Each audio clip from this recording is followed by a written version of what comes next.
بہت شکریہ لیاس صاحب، آپ نے وقت دیا ہے۔ یہ بتائیے گا کہ یہ قتل کی واردات تک کیسے پہنچے؟ اصل میں معلومات آپ کو کیا موصول ہوئی جس کے بعد آپ نے تفتیش کا آغاز کیا؟ ہاں، ایسا ہے کہ 28 تاریخ کو نا یہ بچہ جو مقتول ہے شعیب، یہ گھر سے غائب ہوتا ہے، اور 1 تاریخ کو ہمیں اپلیکیشن ملتی ہے کہ بچہ ہمارا نہیں مل رہا، کل سے غائب ہے اور اس کا فون بھی بند جا رہا ہے۔ صحیح۔ ان کی اپلیکیشن پہ ہم نے نا 365 کا اغوا کا مقدمہ درج کر لیا تھا۔ تو اس کے بعد جس وقت تلاش شروع کی تو کچھ گاؤں کے لوگوں نے تلاش شروع کر دی، ہم نے بھی کوئی ڈیٹا وغیرہ CDRs وہ حاصل کر لیں، مقصد IT سیل بھی اس میں انوالو ہو گیا، DPO صاحب نے ٹیمیں لگا دیں۔ تو وہ کرتے کرتے وہ شام کو جو اس کی ڈیڈ باڈی تھی نا، وہ پیسز کی شکل میں وہ پہاڑ کی ایک کھائی میں سے مل گئی، ٹکڑوں کی شکل؟ ٹکڑوں کی شکل میں۔ اچھا۔ ٹکڑے بھی اس طرح تھے نا، وہ جلے ہوئے جس طرح نا، مثال کے طور پہلے انہوں نے پٹرول کے ساتھ اس کو جلایا، باڈی کو جلانے کے بعد انہوں نے پھر اس کے پیس کیے ہیں۔ جس وقت وہ پیس ہوئے باڈی ملی ہے تو پھر یقیناً وہ مقدمہ جو 302 میں چلا گیا، کنورٹ ہو گیا جس وقت۔ تو پھر ہم نے ملزمان کی تلاش کی، حالانکہ پہلے دن نا یہ ملزمان ادھر ہی رہے ہیں، گھر میں اپنے میں موجود رہے ہیں۔ انہوں نے اتنی یعنی کہ ان کے اندر ایک ٹھیک ہے، ہمیں کون جانتا ہے یا ہمیں کسی کو پتہ تو نہیں ہے۔ دوسرے روز جس وقت ڈیڈ باڈی ملی ہے تو یہ غائب ہو گئے۔ ملزمان کہتے ہیں کہ جب انہوں نے یہ قتل کی واردات کی، جلا لیا، کاٹ لیا، تو اس کے بعد سے ہی وہ پہاڑوں میں روح پوش ہو گئے، وہ جو ایریا ہے وہ جنگل میں اسی روز۔ لیکن پھر میں نے بعد میں پوچھا، آپ کی جو تفتیش میں بات سامنے آئی کہ یہ 1 روز رہے تھے، تو وہ کہتا ہے مجھے پکڑ بھی لیا تھا اور اس کے بعد پولیس نے نہیں پکڑا، انہوں نے پوچھ گیچھ کے لیے۔ وہی میں بات کرنے جا رہا ہوں کہ وہ جو مدعی فریق کہہ لیں، گاؤں کے لوگوں کو کہہ لیں کہ وہ جس وقت بچہ مل جو نہیں رہا تھا، گاؤں کے سارے لوگ اکٹھے ہوئے تھے، اس وقت یہ بھی ان میں موجود تھا۔ انہوں نے بھی اس کو شاکی، یعنی کہ اس لیے شاکی بنا پر اس کو کہا تھا کہ یہ دوست تھے دونوں، بہت گہرے دوست تھے، مقتول اور یہ قاتل دونوں دوست تھے تیمور۔ اس لیے اس سے پوچھا کہ تمہیں پتہ ہوگا اس کا، مگر اس نے اس وقت انکار کر دیا کہ مجھے نہیں پتا، کہ ہم گئے آئے تھے، پہاڑ کی طرف گئے تھے، لیکن واپس جس وقت آئے ہیں تو وہ چکی یا آٹے کی ان کی مقتول کی، وہاں پہ وہ اس کو چھوڑ کر میں گھر چلا گیا تھا۔ صحیح۔ اس وقت واقعی یہ موجود تھا، مگر جس وقت ڈیڈ باڈی ملی ہے نا تو اس کے بعد یہ غائب ہوئے ہیں گھر سے، یعنی کہ یہ اس کی فیملی ساری غائب ہوگی تالے لگا کر، تیمور کی والدہ، ان کی خالہ، ان کا ماموں، اس کا بھائی، سارے وہ گھر سے غائب ہو گئے۔ ٹھیک ہے، تو الیاس صاحب کیسے پہنچے پھر ان تک آپ؟ ہم نے کچھ CDR لے لی، ان کی لوکیشن وغیرہ بھی لے لی تھی، ان کے موبائل نمبرز کی۔ صحیح۔ تو ٹیکنیکل طور پہ بھی، اور اس کے بعد جو DPO صاحب کی ٹیم آ رہی تھی IT کی، وہ بھی کام کر رہی تھی۔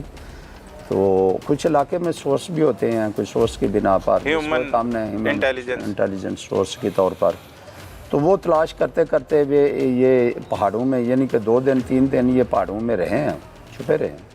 اس کے بعد جا کر تو ان کو ہمیں ٹریس کیا ہے۔ صحیح۔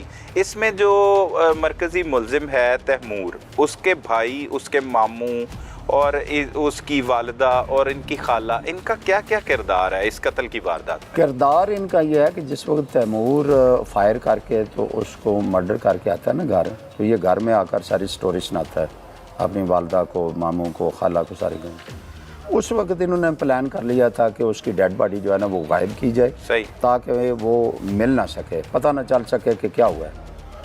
یہ پھر نا اس وقت تیمور کی والدہ، اس کا بھائی، اس کا ماموں، 2 خالہ، یہ باقاعدہ جو ہے پلاننگ کرتے ہیں، ایک توڑے جو ہوتے ہیں یہ کھاد والے، یہ لیتے ہیں صحیح، گھر سے، کلاڑیاں لیتے ہیں، اس کے بعد پیٹرول وہاں موٹر سائیکل سے وہ کہتے ہیں پٹرول نکالتے ہیں، ان سے لے کر یہ پھر ساری فیملی پہاڑ میں جاتی ہے۔ اس وقت چونکہ شام ہو چکی تھی، اندھیرا ہو چکا تھا پہاڑ میں، صحیح۔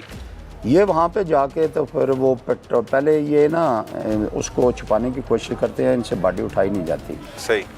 پھر یہ پٹرول پھینک کے نا تو یہ اس کو آگ لگاتے ہیں، آگ بھی اتنی ہے کہ تقریباً ساری باڈی جلی نہیں ہے۔ صحیح۔ جس وقت وہ بھی ہو جاتا ہے تو پھر یہ پیسز کرتے ہیں ان کے کھلاڑیوں کے ساتھ۔ یہ سارے مطلب اس میں ملوث ہے، یہ موجود تھے، موقع پر موجود ہے۔ ایک ان کی خالہ ہے جو، اور وہ جو لڑکی جس کا یہ یعنی تیمور کی سسٹر ہے، ان دونوں کو ادھر بٹھا جاتے ہیں کیونکہ وہ ان کے گھر ہے نا جو پہاڑ کی اس طرح وہ بالکل سرے پہ ہے، تو ان کی سیڑھیاں جو ہوتی ہیں نا اس کی طرف ہیں پہاڑ کی طرف. صحیح. یہ ان دونوں کو بٹھا جاتے ہیں سیڑھیوں پہ صحیح. کہ اپنا آپ نے صرف دھیان یہ رکھنا ہے کہ اگر کوئی بندہ گاؤں کا کوئی پہاڑ کی طرف آتا ہے تو آپ نے ہمیں اطلاع دینی ہے. ٹھیک ہے. وہ ایک یعنی کہ خالہ اور اس کی بانجی یعنی تیمور کی بہن یہ ادھر بیٹھتی ہیں. باقی جو تیمور کی والدہ ہے اور ایک خالہ ہے، اس کا بھائی، اس کا ماموں، یہ سارے جو ہے کھلاڑیاں لے کر تو پہاڑ میں چلے جاتے ہیں. وہاں پر جا کر پھر یہ پیسز کرتے ہیں، آگ لگاتے ہیں، چھپاتے ہیں اس کو.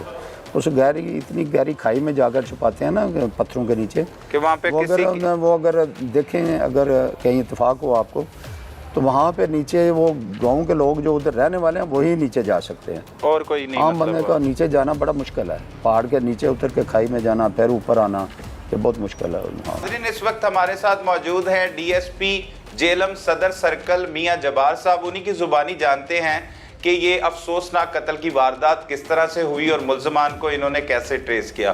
یہ ایک انہونی اور ہولناک ایک واردات تھی. تیمور اور شعیب مقتول جو ہیں یہ دونوں بڑے دوست تھے اور ان کی ایج میں 5-6 سال کا ڈیفرنس تھا. تو یہ اکٹھے رہتے تھے اور ان کی 6 مہینے سال سے گہری دوستی تھی. یہ پہاڑوں میں جاتے تھے، سور کا شکار کرتے تھے. صحیح. تو ان کے درمیان میں تعلقات تھے.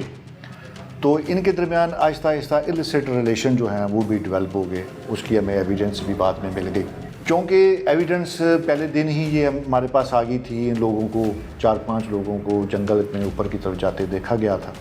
تو اسی بیس پہ پھر ڈیڈ باڈی کی تلاش شروع کی گئی. جب 2 دن کے بعد بچہ شعیب جو ہے واپس نہیں آیا تو اس دوران جو ہے وہ ڈیڈ باڈی ملی. پھر اسی دوران جب ڈیڈ باڈی ملی ہے تو ان لوگوں کا جو ایکسٹرا جوڈیشل کنفیشن ہے وہ بھی سامنے آ گیا کہ ان لوگوں نے پیسز میں ملی ڈیڈ باڈی. جی ڈیڈ باڈی پیسز. وہ کس طرح ملی؟ پولیس کو خود پہنچی کہ ملزمان تک پہلے پہنچی بعد میں ڈیڈ باڈی ملی؟ جی نہیں، پہلے پولیس ساتھ تھی. پولیس کی مدد سے اور گاؤں والوں کی مدد سے ایک جوائنٹ انوینچر تھی کہ ہمیں شک پڑ گیا تھا کہ شاید یہ مس ہیپ ہو چکا ہے. صحیح. اغوا کی درخواست تھی. اغوا کا پرچہ درج کیا تھا اور اس کے بعد رپورٹڈلی ایک فائر کی آواز بھی سنی گئی تھی. گاؤں کے لوگوں نے سنی تھی. سویکا گاؤں. تو ہم نے اس فائر کے تناظر میں یہ ساری ایکسرسائز کی کہ ہم ڈیڈ باڈی جو ہے نا وہ مطلب کہ اس کو سرچ کریں کہ کہیں کوئی مس ہیپ نہ ہو. بالکل. تو اس تناظر میں ہمیں یہ پھر ڈیڈ باڈی جو ہے وہ ملی. اچھا، وہ اوپن ہی پڑی تھی کہ نہیں؟ وہ پیسز میں پڑی ہوئی تھی اور وہ ایک نیچے گہری کھائی تھی کافی ساری اور اس میں ایک چھجا لفظ یہ بولتے ہیں کورڈ ہے اس کے نیچے یہ چھپائی گئی تھی. صحیح. شناخت کے قابل نہیں تھی. شناخت کے قابل نہیں تھی. جی شناخت کے قابل نہیں تھی. وہ ہم نے تمام پارٹس کے جو ہے وہ جو بھی ہمارا طریقہ کار ہوتا ہے ڈی این اے لیے، پی ایف ایس کو بھی کال کیا، ڈی این اے وغیرہ لیے، تو اس کی آلموسٹ جو آئیڈینٹیفیکیشن ہے وہ ہو چکی. صحیح ہے. میاں صاحب جب مطلب درخواست آئی اغوا کی، اس پر ایف آئی آر بھی درج کر لی، پھر وہاں سے تفتیش کا آغاز ہوا کہ اصل میں شعیب گیا کہاں؟ جو گیا کہاں. بالکل. وہ جب ایف آئی آر لانچ کی ہے تو ظاہر ہے مغوی کو تلاش کرنا جو ہوتا ہے وہ پرائم رسپانسبلٹی ہوتی ہے. بالکل. تو اس کی تلاش میں اور پلس جو فائر کی آواز آئی ہے اس کو ہم نے انالائز کرنے کے لیے ہم نے یہ جوائنٹ جو ہے ایکسرسائز کی جس کے ضمن میں ہمیں بہت جلد کامیابی ملی. ڈیڈ باڈی مل گئی. پھر ہم نے ملزمان بھی بڑی جانفشانی سے محنت کی ہے. ٹیمیں تشکیل دی گئیں. کتنا ٹائم لگا مطلب اس کیس کو ٹریس کرتے ہوئے؟ ٹریس تو ہم نے very first day F I R کی شام کو 13 تاریخ کو انسیڈنٹ ہوتا ہے، 14 کو یہ ایف آئی آر لاج ہو جاتی ہے اور 14 کی شام کو ہم نے یہ ڈیڈ باڈی بھی ہم نے ریکور کر لی رات کو اور ملزمان بھی ہم نے پن پوائنٹ کر لی.